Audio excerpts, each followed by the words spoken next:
So thank you for doing this. I'm a big Yeah. fan. Oh, My thanks. daughters are bigger fans, Oh, but tell my it's close. tell him thank you. I will do so. Really enjoyed your work on this series.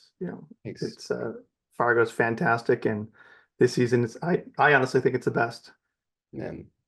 I feel pretty lucky to be a part of such like a illustrious group of actors, obviously. But then, yeah, I was a fan of the show too. So, And I'm sure that Fargo, because of the cast, as you mentioned, was a huge draw. But what else made you want to take on this project? oh, I mean, well, a lot of things. I mean, working with Noah was probably the biggest one. I just a fan of him, fan of the show, um, fan of the movie. Um, Obviously the cast, but I knew they were going to get a great cast. This was before I really even knew who was in it. I was sure they would get great people to be in it, and it's just like a departure from anything else that I had worked on. And there's like a sense of Greek tragedy in this season from for at least for my character. So I kind of like these kind of classic themes and exploring them in this modern way. So for it was an absolute no-brainer, and I'm just lucky that it all worked out, and they saw something in my tape that they were like, okay, yeah, I think that this guy could do it. So yeah. Did you have any idea who you were going to be cast with? Like who would be playing your father and etc. As I think I knew that John, I think when I was auditioning, I knew John was going to play the role. So um, I knew that, and maybe June. I think I know Juno as well, but I didn't know anyone else. Yeah, I didn't know anyone else. But man, I'm so lucky. The cast this year was so good. Everyone was such a pleasure to work with, and I feel like that's one of Noah's real strengths is casting, and I don't think anything has really happens by accident with him. He's generally very on it. So yeah, I was honored to be part of. I think it's the type of series that if they want you, you're pretty much going to take it because who wouldn't want to work with the cast and the writing and the vision of Noah? Absolutely. And so Roy and Gator are dysfunctional to say the least. What is it like working with a character who's always on eggshells? Yeah, I mean, yeah, he's just like there's kind of this negative feedback loop going on between these two guys where he's constantly seeking approval and like because he's so nervous and not receiving love, he's messing up and it's just creates this horrible, unfortunate downward spiral. But it also kind of is to me what I really liked about that was that like, if this guy, if you picked him up and put him in a different family and maybe he was given a chance and given some love and some support from his father and like maybe if his mother wasn't around, if he had a solid female figure in his life, maybe this guy could have turned out differently. And that's part of the tragedy. And that's core, I feel like, to understanding the character and something that you sort of put together as the show goes on. It's not something maybe that's apparent, but we were kind of intentional with the outer shell of this guy, where, with the hair and the with the vape and the glasses and the tactical gear, you kind of are like instantly like, I know this guy. Oh my God. But then as it's sort of slowly the show unfolds, you start to realize like, oh man, it's kind of like not his fault, but also he's a horrible person and making terrible decisions. You're conflicted about the character. And I was conflicted about the character, honestly, and that's kind of a fun place to live. And do you create a backstory for him, like beyond this? Because there's a lot on the page, but Yeah, is there's a there? ton on the page. I mean, there's certain like things about the backstory with the history and the timing, especially with Nadine, dot Nadine. And so there's certain things that are like, okay, this is what happened, chronologically. But then there are other things that I'll fill in or some things are important, some things aren't, for me personally. And it kind of just depends job to job, you know, and just using the information that you need.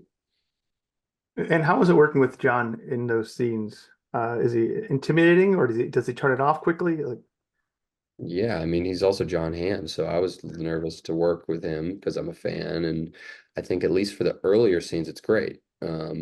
I mean, he can turn it off and on really easily. He's very relaxed, and he's obviously such a professional. He's been doing this for a while, and um, but it was great that it was John.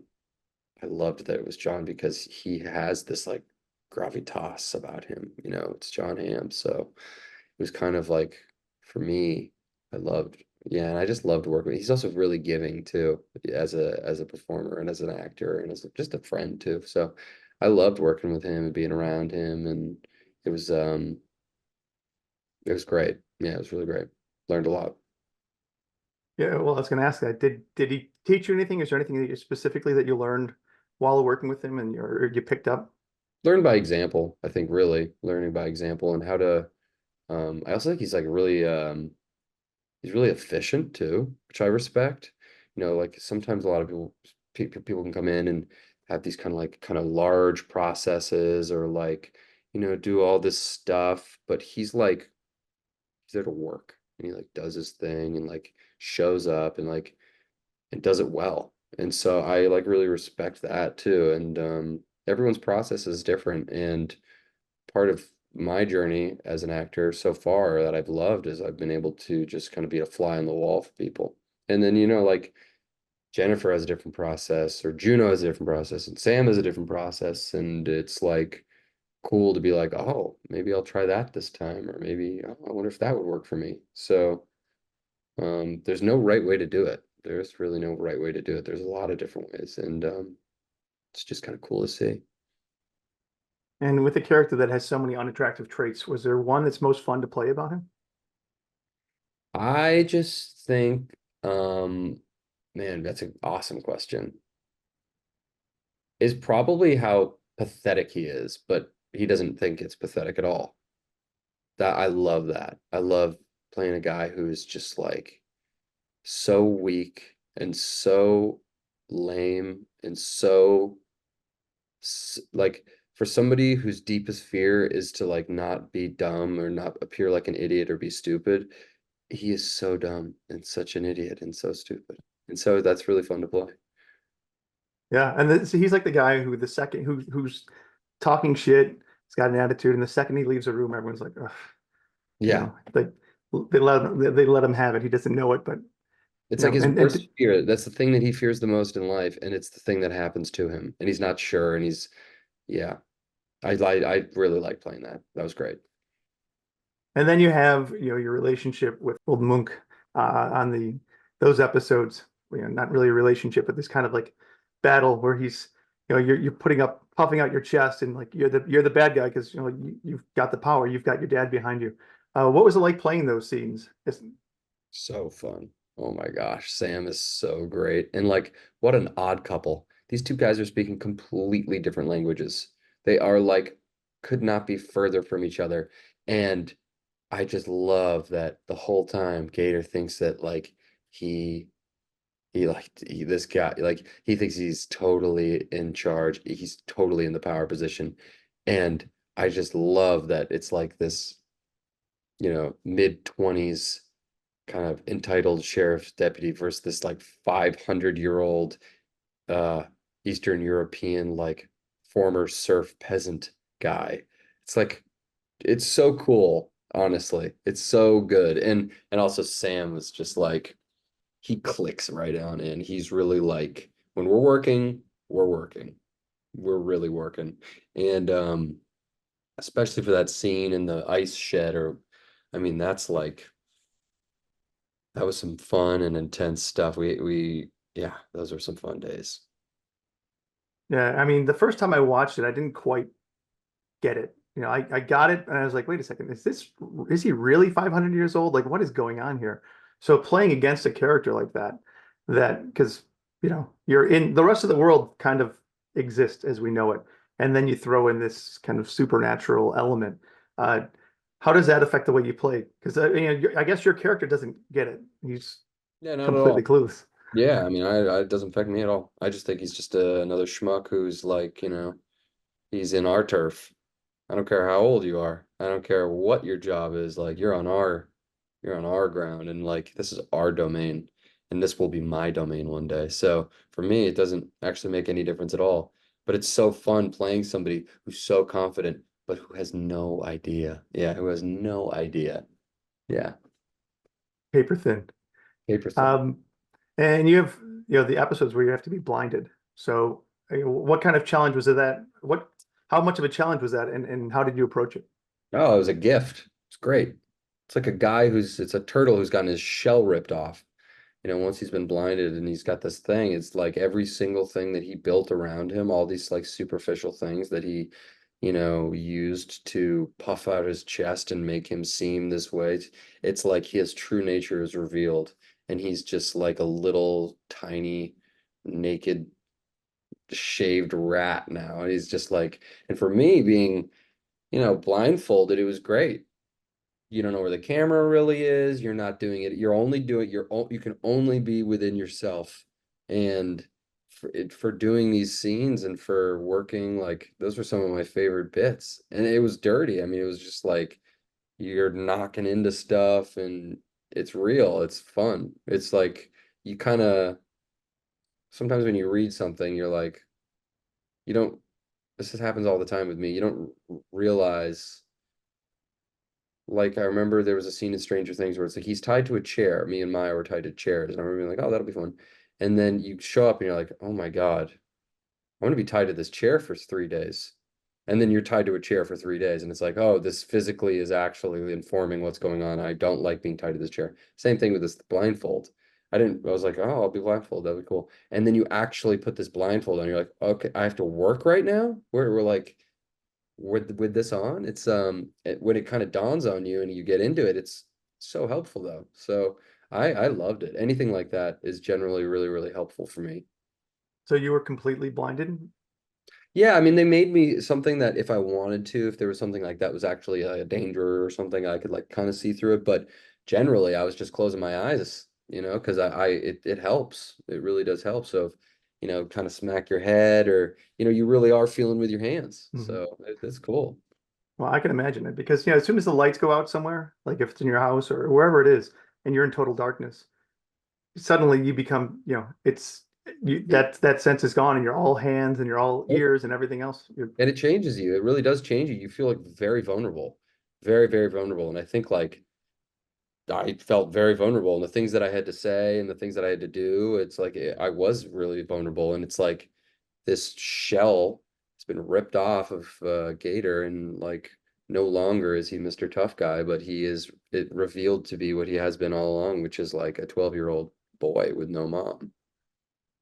Yeah, and to get into that a little bit, like others on this series, there's this character with kind of pretty much an absence of love in his life.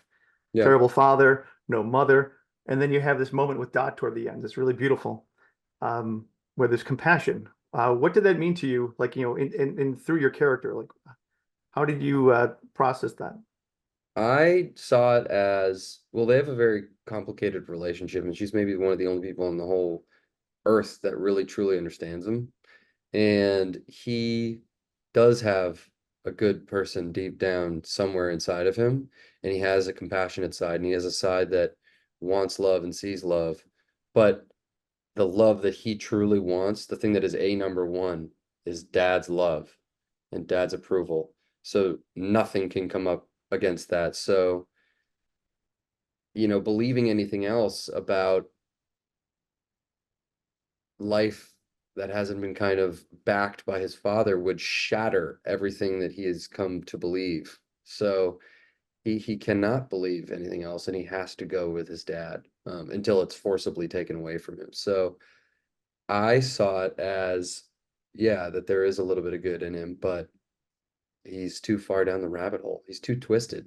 He's been preconditioned too much to and manipulated by his father to be this way. So he really until the end, I think is kind of beyond saving until it's forcibly taken away. And then at the end, you kind of see like, well, the show is about debt and what does a wife owe a husband? What does a father owe a son? What, societal debt, spiritual debt with Monk or fiscal debt, with Jennifer's character. And Gator pays his debt. He pays his dues with his eyes. And so now it's about like, okay, you're starting from nothing and maybe there's hope now. I like that because it is a hopeful ending for him. He, and the last scene of the show with Sam coming up to the to the family at the end, that's also a hopeful show. And it's about forgiveness. And so, although it is a show about absence of love and darkness, it is like, but we can persevere through this, and we can. I think that it's an important way to end the show, and I'm glad that they did it that way. Yeah, I mean, I think it was one of the most hopeful endings I've ever seen. It gave me the chills immediately, and I was like, and I watched it again, and I watched it again, and I'm like, man, it hits probably harder each time. It's so well done, Yeah. in what it has to say. Oh, just Tom Bazooka, who directed that last episode. I think that he did a really amazing job on that scene. It's really amazing stuff. One of my favorite ending scenes and ending shots of any TV I've ever watched. Yeah, I think so for me. And I think it's right up there. So, would Gator be visiting his father in prison? I don't think so. I yeah, I don't think so. I mean, I'll leave it for everyone else to think what they think. Nobody really knows, so Yeah, but it would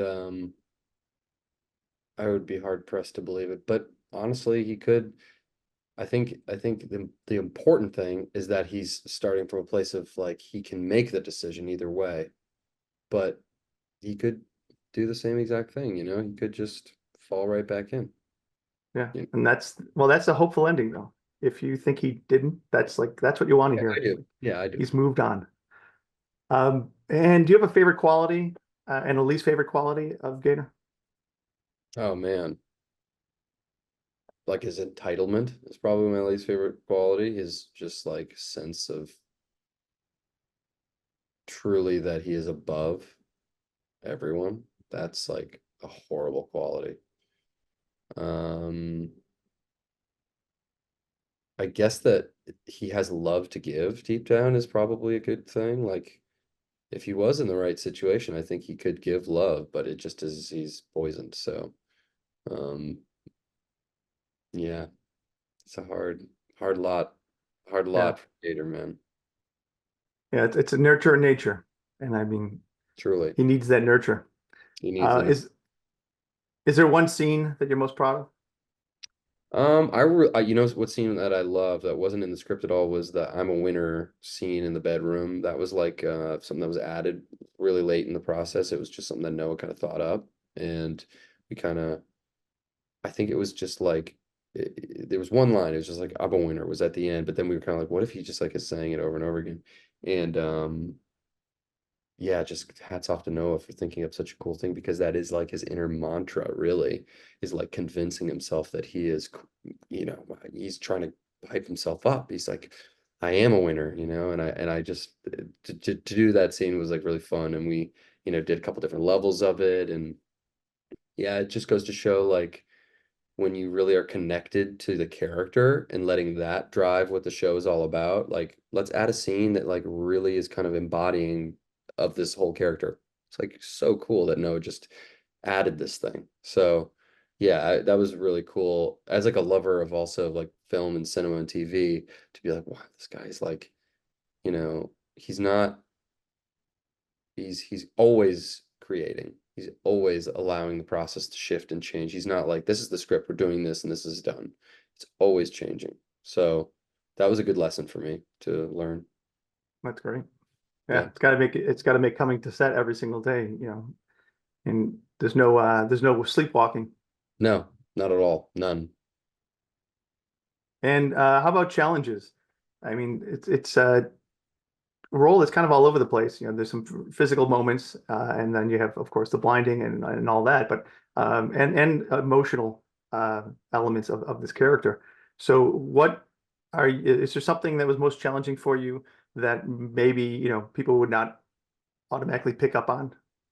I don't know. I think just like taking a big swing is kind of hard and like trusting yourself and every person and every actor has things that they're good at and things that they're maybe not as good at, roles that maybe they're drawn to or roles that they're not drawn to or things that they like to do versus things that they don't, these people generally play a villain or these people will, generally do this or, I like act or like stunt stuff or And so this was like outside of my comfort zone in a couple of ways, I think. And it's not something that I've done before. And sometimes like you just have to have like a lot of belief in yourself and self-confidence. And you don't always feel that every day. Sometimes some days you're like, what am I doing? Like, is this like real? Are people gonna buy? Is anyone gonna buy this? And like, so it's yeah, I think that was the challenge for me some days was really my own self-belief and just taking risks and a good lesson in not being too stressed about things and just like trusting that, everyone's here, we're acting, we're doing this job and like yeah. So yeah, I think that was it for me. Yeah, well, it's great that you can put the faith in yourself because I mean, it sounds like even you suffer from a little bit of imposter syndrome, or maybe just this, maybe not imposter syndrome, but the doubt that everyone else does, but you don't show it on screen. I've got the imposter syndrome. I got it too. I got it I think you kind of start to learn, I think everybody has this. And I don't think it goes away. So it's good to recognize that and then maybe in a way recognizing it and being like, well, now I can even just swing bigger maybe. Now it's like, if I can if I can yeah, I guess that's maybe where I've kind of come to. It's like Yeah, the that's bigger great. you go, you don't want to go broad. You always want to like lead with like truth and like it's got to be coming from a place of like, what's best for the character and what makes sense. But like, yeah, maybe take big swings. Those are my favorite movies to watch. It's like the characters, actors who are just taking massive swings and like I think of I don't know why this popped up, but like Brad Pitt and Burn After Reading. Like when he's like doing all the dance, like those are some like crazy choices that that guy's making in that movie, but it's amazing. It's so good for that character too. So, yeah, feeling confident enough to do whatever you think is right. Yeah, that's great because you could be, you can hit singles. You can hit singles all the time, but get that bigger swing. Maybe you're a doubles hitter, maybe you're a home run hitter. And if you, continue to do that, your imposter syndrome will be pushed down and you'll go to the next level. Then you'll have it again, and then you'll have it again. And yeah, I'm sure. I'm sure. Yeah, I think it's something that always kind of um will come back. But yeah, you're right. I think you're totally right. but it's wonderful to take those big swings. Yeah. So how about 3 words to describe Gator? Uh, Poisoned, um, turtle, um, um, try hard. I like it. Poison turtle is a good way to start. Yeah. Maybe try hard, poisoned turtle. Perfect. He could get the tattoo on his arm. Yeah, You wouldn't perfect. see it, but he'd Right have next to the LOL tattoo. it. All right. Well, thank you for your time and thank you for your work on the series. Absolutely loved it, Thank you. and look forward to seeing what you have to do next. Thanks a lot. Thank you. Appreciate it.